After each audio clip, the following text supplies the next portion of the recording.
அன்பு உறவுகளுக்கு வணக்கம். புனித அன்னை தெரசாவுக்கு தமிழ்நாட்டிலேயே முதலா எந்த ஊர்ல கோவில் கட்டப்பட்டது? அது மட்டும் இல்ல, நான் தாகமாயிருக்கிறேன் அப்படின்னு சிலுவையிலிருந்து இயேசு சொன்னாரே, அந்த தாகத்தை அன்னை தெரசா எப்படி புரிந்து கொண்டார்? இந்த அரிய தகவல்களை உங்களோடு நான் பகிர்ந்து கொள்ள இருக்கிறேன்.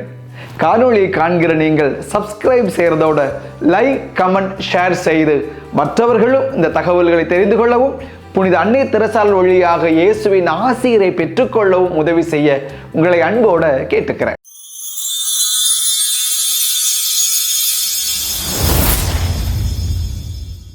ஐரோப்பிய நாட்டுல வடக்கு மாசிடோனியா அப்படிங்கிற நாட்டுல தான் அன்னை தெரசா பிறந்தாங்க. 1910 வருஷம் 18 வயசு நடக்கும் பொழுது துறவு மடத்துல சேர்ந்துட்டாங்க. 1929 வருஷம் ஜனவரி மாதம் இந்தியாவுக்கு அவங்க வந்தாங்க. இந்தியாவில் வந்து அவங்க ஆசிரிய பணி செய்கிறாங்க. ஏறக்குறைய அது ஒரு 20 ஆண்டுகள் அந்த துறவர சபையில் இருக்கிறாங்க. இப்போ 1948 வருஷம் வாழ்க்கையில் ரொம்ப முக்கியமான முடிவை அன்னை தெரசா எடுக்கிறாங்க. புதிதாக ஒரு துறவர சபையை தொடங்கி பணி செய்வது. அந்த எண்ணம் அவங்களுக்கு எப்போ வந்துச்சு அப்படின்னா, அவங்க டார்ஜிலிங் நோக்கி தியானத்துக்காக ஒரு முறை போயிட்டு இருந்தாங்க. அப்போ ஏற்பட்ட உள்ளுணர்வுகள், தொடர்ந்த ஜபங்கள், இறைவனுடைய ஆசீர்வாதம், இது எல்லாம் தான் அவங்களுக்கு உதவி செஞ்சது. அவங்க எதை குறித்து தியானித்தாங்க அப்படின்னு ஒன்று இருக்குல்ல, இயேசு சிலுவையில் தொங்கிய பொழுது அவர் சொன்னாரே, நான் தாகமாயிருக்கிறேன். அந்த வார்த்தைகள் தான், நான் தாகமாயிருக்கிறேன். நம்ம எல்லாரும் நினைக்கிறோம் தாகமாய் இருக்கிறேன்னா ஒரு உடல் சார்ந்தது, அவருக்கு தண்ணீர் தேவையோ அப்படின்னு. அந்த காவலன் கூட அதைத்தானே செஞ்சார். ஆனா பாருங்க, அன்னை தெரசா அந்த வார்த்தையை இன்னும் ஆழமாக தியானித்து அவர் யோசிக்கிறார்.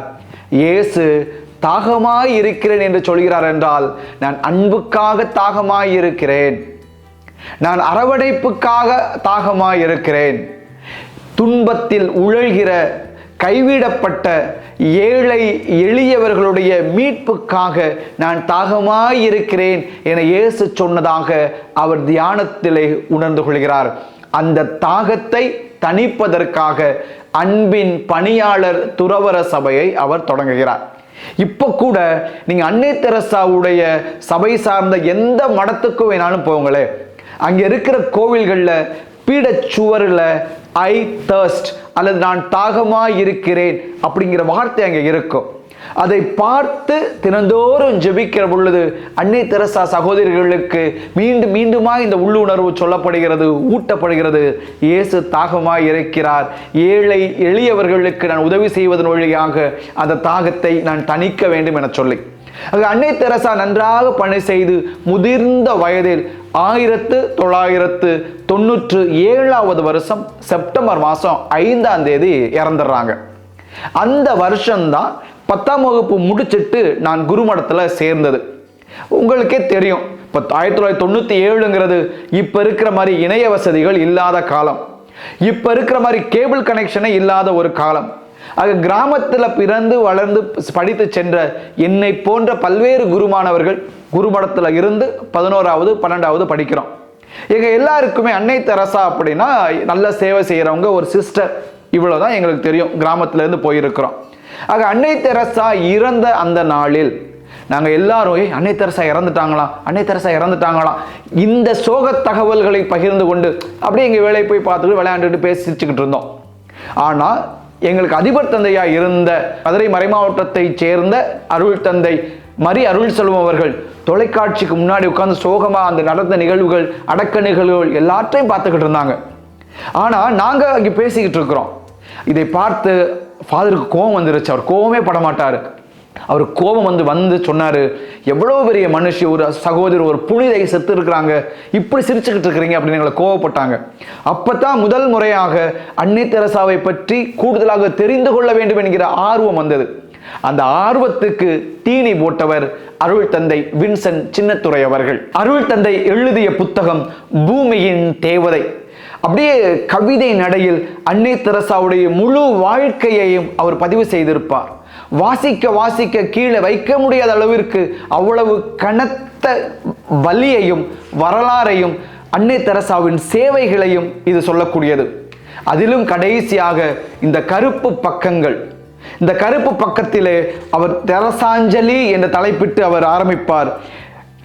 கன்னி தமிழில் என் கண்ணீர் துளிகள், எனது கனவு பாடலின் கடைசி வரிகள், இதுதான் தாயே என் தாய்மொழி சீதனம் என்று சொல்லிவிட்டு அடுத்த பக்கத்திலே அவர் சொல்லுவார், அன்னையே ஆயிரக்கணக்கான அனாதைகளை சுமந்த திண்ணையே, அழுக்கு ஆன்மாக்களை வெளுக்க வந்த வெள்ளை நதியே, பெலிகான் பறவையின் பெண் வடிவமே, மேற்கு வாழ்க்கையை மேற்கொண்ட சேரிகளுக்கு கிழக்காக வந்தவளே, விளக்காக நின்றவளே. இவ்வாறு இந்த கவிதைகள் இந்த கருப்பு பக்கங்களிலே அவர் எழுதியிருப்பார். அன்னை தெரசாவை குறித்து இதை வாசித்து நிறைய தெரிந்து கொண்டு மேலும் மேலும் வாசிக்க வேண்டும் என்ற தேடலை கொடுத்தது இந்த புத்தகம். பொதுவாக கத்தோலிக்க திருச்சபையில் புனிதராக வாழ்ந்து இறந்தவர்களை அதற்கான நிலைக்கு உயர்த்துவதற்கு பல்வேறு படிநிலைகள் இருக்கிறது. அந்த படிநிலைகளை தொடங்குவதற்கே ஒருவர் இறந்து 5 ஆண்டுகளுக்கு பிறகுதான் தொடங்க முடியும். ஆனால் அப்போதைய திருத்தந்தையும் இப்போதைய புனிதருமான புனித 2ஆம் ஜான் பால் அவர்கள் அந்த விதிமுறையை அன்னை தெரசா அவர்களுக்காக தளர்த்தினார். 2 ஆண்டுகளில் 1999ஆம் ஆண்டே புனித நிலைக்கான அந்த ஆய்வை அவர் தொடங்கி வைத்தார். அடுத்தடுத்த நிலை கடந்து 2003ஆம் ஆண்டு அக்டோபர் மாதம் 19ஆம் தேதி அன்னை தெரசாவுக்கு அருளாளர் பட்டம் கொடுக்கப்பட்டது. அருளாளர் பட்டம், புனிதர் பட்டம் பிறகுதான். அந்த அருளாளர் பட்டம் கொடுக்கப்பட்ட அதே நாளில் அக்டோபர் 19, 2003ஆம் ஆண்டு கேரளாவில் கைராடி அப்படிங்கிற ஊர்ல இருக்கிற ஒரு கோவிலை அன்னை தெரசாவுக்கு அர்ப்பணித்தார்கள். ஆக உலக அளவில் அன்னை தெரசாவுக்காக அர்ப்பணிக்கப்பட்ட முதல் கோவில் இந்தியாவில் கேரளாவில் கைராடி என்ற இடத்துல இருக்குது. சரி, 2வது கோவில் எங்க? இந்தியாவின் 2வது கோவில் தமிழ்நாட்டில் கட்டப்பட்டது. அப்படின்னா தமிழ்நாட்டுக்கு அதுதான் அன்னை தெரசாவுக்கான முதல் கோவில். அந்த கோவில் சிவகங்கை மறை மாவட்டத்தில் இருக்கிற ஆண்டாவூரணி பங்கு தளத்தில் இருக்கிற மணவாளன் வயல் அப்படிங்கிற ஒரு சிறிய கிராமத்தில் கட்டப்பட்டது. அந்த காலத்துல ஆண்டாவூரணி பங்கு தந்தையாக இருந்தவர் அருள் தந்தை ரெய்மண்ட் ஜோசப். அவர்கிட்ட போய் தான் மணவாளன் வயல் கிராமத்தை சேர்ந்த கிறிஸ்தவர்கள், விரல் விட்டு எண்ணக்கூடிய குடும்பம் தான் அங்கே இருக்கிறார்கள், இவர்கள் போய் பங்கு தந்தையை பார்த்து எங்களுக்கு ஒரு கோவில் கட்ட வேண்டும் என சொல்லி கேட்கிறார்கள். அவரும் சரி என்று தான் சொல்லுகிறார். ஆனால் பாருங்கள், எருசலேம் தேவாலயத்தை கட்டுவதற்கு என்னதான் தாவீது விரும்பினாலும் அந்த ஆசீர்வாதத்தை, வாய்ப்பை சாலமோனுக்கு தானே கடவுள் கொடுத்தார். அதே போல அருள்தந்தை ரெய்மண்ட் ஜோசப் கட்டுவதற்கு தயாராக இருந்தால் கூட ஒரே ஆண்டில் அவர் அங்கிருந்து பணிமாறுதல் ஆகிவிட்டார். அடுத்ததாக வந்தவர் அருள் தந்தை ஏ சிங்கராயர் அவர்கள். அவரிடம் சென்று இந்த மக்கள் சொல்லுகிறார்கள். அவரும் ஆலயம் கட்ட சம்மதம் சொல்லுகிறார். ஆனால் பணத்துக்கு என்ன செய்வது? எனவே அந்த பங்குக்கு ஆயர் எட்வர்ட் பிரான்சிஸ் வருகிறார்கள். நீங்கள் சென்று அவரை பாருங்கள் என்று சொல்கிறார். ஆக அந்த கிராம மக்கள் ஆயர் எட்வர்ட் பிரான்சிஸ் அவர்கள் சந்திக்கிறார்கள். ஆயர் கேட்கிறார், உங்களிடம் எவ்வளவு பணம் இருக்கிறது? அவர்கள் சொன்னது, ஆண்டவரே எங்கிட்ட ஒரு 10,000 இருக்கு அப்படின்னு சொன்னாங்க. உடனே ஆயர் யோசித்துட்டு, சரி அந்த 10,000தோட நான் ஒரு 40,000 தர்றேன், 50,000 இதை வச்சு மற்ற நன்கொடைகளை வாங்கி நீங்க கோவிலை கட்டுங்க அப்படின்னு சொல்லிட்டாங்க. இந்த வரலாறை எனக்கு சொன்னது யாருன்னா, இந்த ஒரு பாட்டிமா இருக்காங்க பாருங்களேன், இந்த பாட்டிமா தான் எனக்கு இந்த வரலாறை சொன்னாங்க. அது மட்டும் இல்லைங்க, கோவில் கட்டிக்கிட்டு இருக்கும் பொழுது இந்த கோவிலை பற்றிய செய்தி தினத்தந்தி செய்தித்தாளில் வந்தது. இந்த தினத்தந்தி செய்தித்தாளில் வந்த அந்த பாட்டிமா இன்னும் பத்திரமா வெட்டி வச்சிருக்கிறாங்க. அது மட்டும் இல்ல, இந்த கோவில் கட்டிக்கிட்டு இருக்கும் பொழுது யார் யார் எவ்வளவு நன்கொடை கொடுத்தாங்க, எவ்வளவு செலவாச்சுங்கிற அந்த கணக்கு எழுதின நோட்டு கூட அந்த அம்மாட்ட இன்னும் பத்திரமா இருக்குது. ஆக 10,000 வச்சு அவங்க ஆரம்பிச்சாங்கன்னு சொல்லும் பொழுது எனக்கு வேறொரு ஞாபகம் வந்தது. ஒரு 30 வருஷத்துக்கு முன்னாடி எங்க அம்மாச்சியுடைய வீடு ஒரு கூரை வீடு. எங்க அம்மாச்சி முதல் முறையா ஒரு வீடு கட்டணும் அவங்க கஷ்டப்பட்டு நினைக்கும் பொழுது ஒரு நல்ல மனுஷனை பார்த்து சொல்லியிருக்கிறாங்க, ஒரு வீடு கட்டணும் ஆசைப்படுறேன், ஆனா கையில 10,000 தான் இருக்கு, என்ன பண்றதுன்னு தெரியல. அந்த நல்ல மனுஷன் சொன்னாராம், ஆச்சி உங்க பாதுகாவலர் அந்தோனியார் வழியா ஜெபம் பண்ணிட்டு அந்த 10,000 வச்சு நீங்க வீட்டு வேலையை தொடங்குங்க. உங்க வீட்டுக்கு தேவையான பணம் யார் வீட்டு மச்சிலையாவது இருக்கும், அந்த நல்ல உள்ளம் படைச்சவங்க உங்களுக்கு ஏதாவது வழியில் உங்களுக்கு உதவி செய்வாங்கன்னு சொன்னாங்களாம். அந்த நல்ல மனுஷருடைய வார்த்தையை நம்பி புனித அந்தோனியார் பரிந்துரை வழியா அவங்க அந்த 10,000 வச்சு வீட்டு வேலையை தொடங்கினாங்க. உண்மைதான், ஆண்டவர் அவர்களுக்கான உதவியை நிறைய செய்தார், நல்லபடியாக கட்டி முடித்தார் அப்படின்னு எங்கள் அம்மாச்சி என்ற சொல்லியிருக்காங்க. அதே போல இந்த அன்னை தெரசா கோவிலும் வெறும் 10,000 அந்த மக்கள் கொடுத்து ஆரம்பித்த கோவில் தான் அவர்கள் கட்டினார்கள். 2005ஆம் ஆண்டு மே மாதம் 29ஆம் தேதி இந்த கோவில் அன்னை தெரசாவுக்காக அர்ப்பணிக்கப்பட்டது. இங்க நல்லா கவனிக்கணும், இந்த கோவில் அன்னை தெரசாவுக்கு அர்ப்பணிக்கப்பட்ட பொழுது அன்னை தெரசா அவர்கள் புனிதர் அல்ல, அருளாளராகத்தான் இருந்தார்.